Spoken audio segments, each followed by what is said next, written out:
আসসালামু আলাইকুম। আপনারা সবাই কেমন আছেন? আশা করি আল্লাহর রহমতে আপনারা সবাই ভালো আছেন। আজকে আপনাদের সামনে আরেকটি ভূতের গল্প নিয়ে হাজির হয়েছি।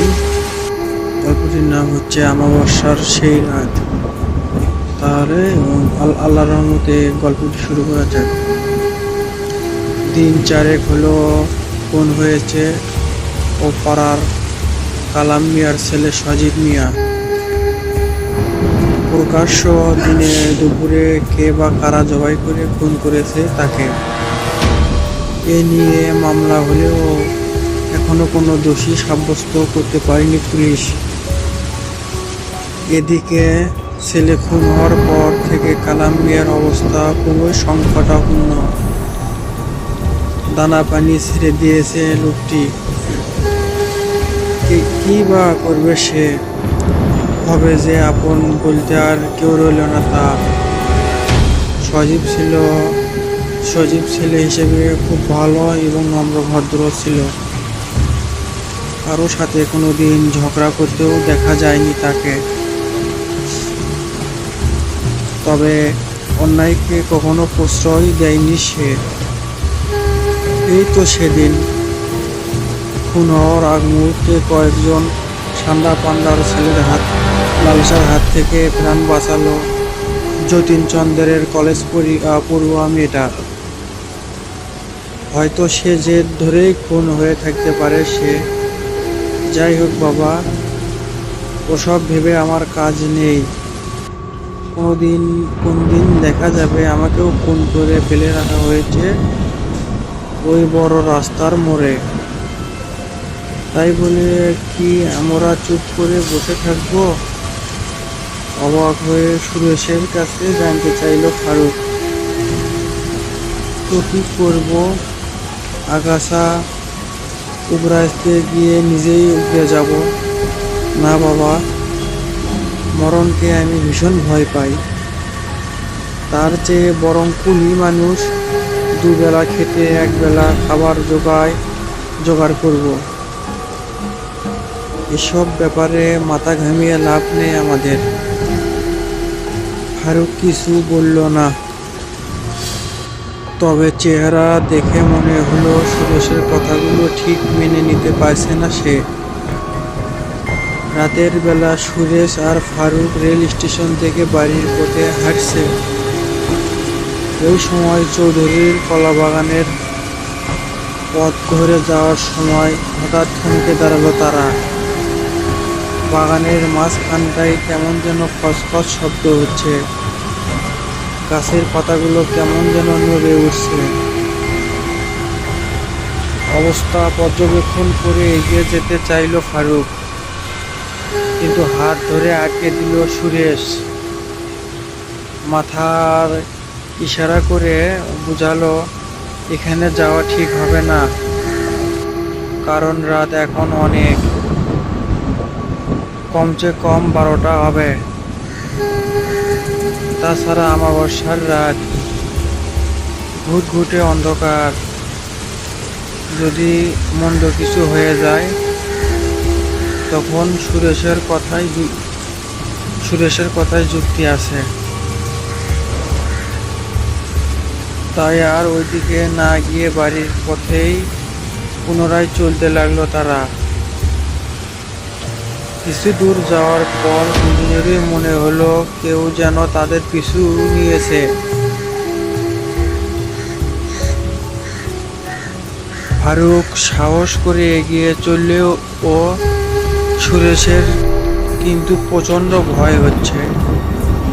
মনে মনে রাম রাম জপ করা শুরু করে দিয়েছে সে।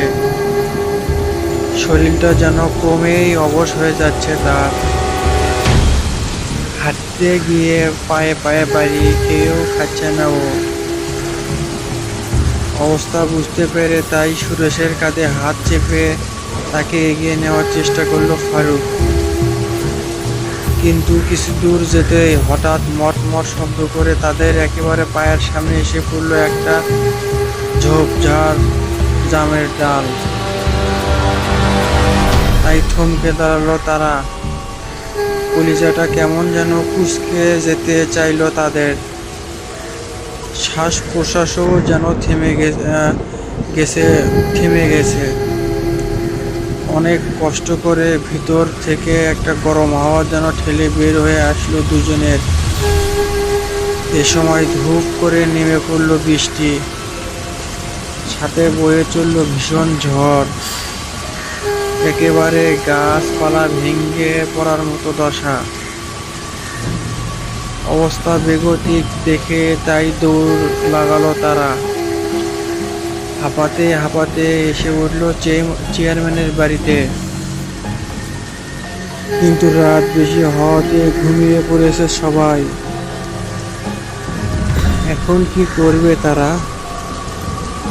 সুরেশ জিজ্ঞেস করল। ফারুক কিছু না বলে তড়িঘড়ি করে এগিয়ে চলল কামলা বাচ্চুর ঘরের দিকে। চেয়ারম্যানের খাস চাকর সে, তবে ফারুকের সাথে বেশ খাতির রয়েছে তার। দরজার সামনে এসে এলোপাথারি থাবড়াতে থাকলো কাঠের তৈরি দরজাটাকে। কিন্তু বাইরের ঝড় বৃষ্টির কারণে কোনো শব্দই পৌঁছল না বাচ্চুর কানে। তার উপর কাঁচা ঘুম। এ ঘুম কি এত সহজে ভাঙে? এভাবে কিছুক্ষণ ডাকার পর কোনো সাড়া শব্দ না পেয়ে জানালাটার কাছে গেল তারা। ধাক্কা দিতে খট করে খুলে গেল সেটি। এবার বিদ্যুৎ চমকানির আলোয় স্পষ্ট দেখা গেল বাচ্চুর মুখখানি। এদিকে বৃষ্টিতে ভিজে ভিজে শরীরটা যেন একেবারে জমে গেছে। সুরেশটা খানিক কাঁপতেও শুরু করে দিয়েছে। তাই আর দেরি না করে হাতের মুঠিতে কিছুটা পানি নিয়ে ফারুক ছুঁড়ে মারল বাচ্চুর দিকে। পানির সাথে পরশ পেতে আচমকা জেগে উঠল সে। উঠেই বিছানার দিকে তাকালো ও, কিন্তু অন্ধকারে কিছু দেখা যাচ্ছে না। তাই হাতুড়ে হাতুড়ে অবস্থায় বুঝতে চাইল ও, দেখি আবারও বিছানায় পেশাব করে দিয়েছে সে। মনে মনে ভাবলো, হারান কবরেজটা ভালো করে টাইট দিতে হবে। হারান কবরেজটাকে ভালো করে টাইট দিতে হবে। বেটা আমার সাথে বিটলামি, ভেজাল ওষুধ দেওয়া না। দুদিনে অ্যাকশন শেষ। হঠাৎ বিদ্যুৎ চমকে উঠল আকাশে। জানালাটার দিকে চোখ পড়তেই আটকে উঠল বাচ্চু। ওমা, এই যে দুজোড়া চোখ ফ্যাল ফ্যাল করে চেয়ে আছে তার দিকে। ভয়ে কাঁথা মুড়ি দিয়ে কাঁপতে কাঁপতে দোয়া দরুদ করতে লাগলো সে। এ সময় ফারুকের গলার আওয়াজে শুনতে পেয়ে আলগোছে উঠে বসলো ও। কোনো রকমে তাকালো জানালাটার দিকে। আকাশে অনবরত বিদ্যুৎ চমকাচ্ছে বলে ফারুককে চিনতে বেশি সময় লাগলো না তার। তাড়াতাড়ি করে বন্ধ দরজাটা খুলে দিল ফারুক, আর সুরেশ ঘরে ঢুকলো। এরপর দুজনকে দুটো শুকনো কাপড় আর একটা গামছা দিলে তার দিয়ে শরীরটা মুছে ভেজা কাপড়গুলো পাল্টে ফেললো তারা। ইতিমধ্যে বাচ্চু তার হারিকেনটাকে প্রদীপ জ্বালিয়ে দিয়েছে। এবার বল, এত রাতে তোমরা কোত্থেকে? অবাক হয়ে জিজ্ঞেস করলো বাচ্চু। আর বললো না ভাই, কাজ সেরে স্টেশন থেকে ফিরছিলাম, কিন্তু চৌধুরীদের কলা বাগানটায় আসতেই কিসব কাণ্ড কারখানা ঘুরতে লাগলো। সুরেশ তো ভয়ে কাঠ, আমিও কম ভয় পাইনি। এরই মধ্যে বৃষ্টি আর ঝড় শুরু হলে কোনো রকমে দৌড়ে তোমার কাছে এলাম। বেশ করেছ, এখন এখন শুয়ে পড়ো তো দেখি, সকাল হলে বাড়ি যেও না। হারিকেনের প্রদীপটা নিভু নিভু করে শুয়ে পড়ল তারা।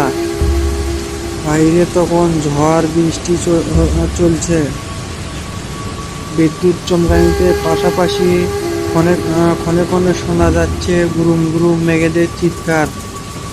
যাই হোক, ভোরের আলো ফুটতেই ফারুক আর সুরেশ বাচ্চুর কাছ থেকে বিদায় নিয়ে রওনা দিল বাড়ির দিকে।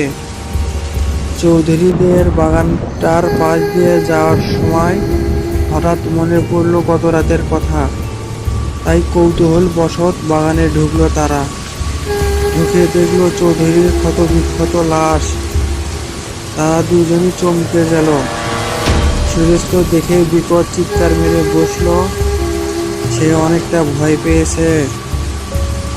ফারুক কোনো রকম তার মুখ চেপে ধরে সেখানে থেকে কেটে পড়ল যত তাড়াতাড়ি সম্ভব হয়। বাড়ি ফিরে দুজনেই নিম পাতা মেশানো গরম পানি দিয়ে গোসল সেরে নিল। কিন্তু আসল ঘটনা চেপে গেল সবার কাছে।